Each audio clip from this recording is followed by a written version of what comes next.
Hey everyone and welcome. We're diving deep into the world of franchising today, Always a fascinating topic. right? It kind of blends that freedom of being your own boss with the support of an established system. Yeah, you're not totally out there on your own. Exactly. And to guide us through this, we're going way back to 2005. Oh, wow. Okay. Yeah. We dug up this interview with franchise expert Roy Hibberd.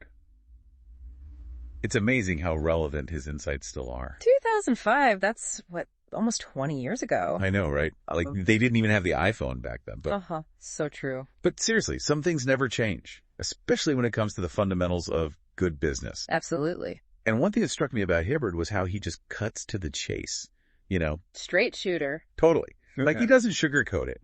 He comes right out and asks, are you sure you want to be an entrepreneur? I like that. Yeah, it's that reality check that I think a lot of people need. It's easy to get caught up in the dream. Totally. And he tells this really funny story about his son's baseball coach. This coach owned 2 restaurants. Okay. And Hibberd saying how even in the middle of the game, the coach was getting calls, like nonstop, about problems at the restaurants. Oh, I can imagine. Right. Like having to leave the dugout to deal with a crisis in the kitchen. Illustrates the point perfectly, though. It does. It shows that being a franchisee, even with the support system, it's still a 24/7 kind of gig. Exactly. It's not just setting your own hours. It's being on all the time. And I think that's something Hibberd emphasizes, especially for folks coming from a more traditional work environment. Yeah, where you can clock out at 5 p.m. and leave it all behind. Right. He says people underestimate that when you're the franchisee, you don't have that built-in support network. You're the CEO, the marketing department, customer service, all rolled into one. Exactly. And that's where that self-awareness comes in. Can you handle that? Can you be the go-to person for everything? Because if you can't, it's going to be a rough ride. And that's a question we should all ask ourselves honestly, whether we're thinking about franchising or any entrepreneurial path. Absolutely. It's about knowing yourself, your strengths, and where you might need a little extra help. 100%. You've got to be resourceful and okay with the buck stopping with you. Couldn't have said it better myself. And when you're thinking about getting into franchising, you're going to hear a lot about franchise brokers. Oh, yeah. They're a big part of the process. They are. And Hibberd, he has some pretty insightful advice about navigating that whole world. Oh, I'm all ears. What does he say? Well, he keeps it real, says just like with anything else. Right. There are amazing brokers out there and then, well, some not so great ones. Makes sense. You get that in any field. Exactly. And he really stresses that, you got to remember where the broker's loyalty lies. Oh, interesting point. Elaborate on that. So basically, the broker, they're usually getting paid by the franchisor. Not the person buying into the franchise. Nope, the company selling the franchise. Okay, so that's something to be aware of. Definitely. It's like, think about when you're buying a house. Okay. And that real estate agent is pushing a particular property super hard. Right. I see where you're going with this. You got to remember, they get a bigger commission if that specific house sells. Even if it's not the best fit for you, right? Exactly. And Hibberd's not saying that all franchise brokers are going to try to mislead you or anything. Sure. But he's saying you got to go in with your eyes wide open, do your research. Absolutely. Treat it like any other important decision. Right. Vet the broker, just like you would the franchise itself. Shop around a bit. Exactly. Talk to different brokers, see who you vibe with. You get a feel for who you trust, yeah. 100%. And speaking of doing your research, Hibberd talks about this intimidating-looking book. Oh, boy. What book are we talking about now? It's the Franchise Disclosure Document, the FDD. Ah, the FDD. Yeah, that could be a beast. He's not kidding. Yeah.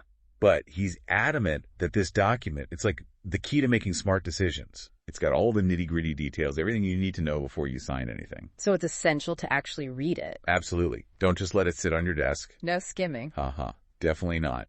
Hibberd even gives examples of how to use it. Oh, like what? So there's item 2, which is all about the people running the show, the CEO, the training team. The folks behind the scenes. Exactly. And he says, use that section to compare different franchises. Oh, interesting. So see if one franchise has a CEO who's been doing this for 20 years versus one with a brand new CEO. Exactly. Or maybe one franchise has a really robust training program compared to another. It's like peeking behind the curtain, getting the inside scoop. Yes. And then there are items 6 and 7, which are all about the money. Ah, the financial stuff. The real deal. You see the actual investment costs, those royalty fees. So you can make a clear comparison. Precisely. Because let's be honest, it's easy to get caught up in a brand's marketing. Oh, for sure. Especially these days with social media and everything looking so slick. Right. But the FTD, it cuts through all that noise, shows you the reality. Keeps you grounded. It's like that voice of reason saying, hold on, let's look at the facts. I like it.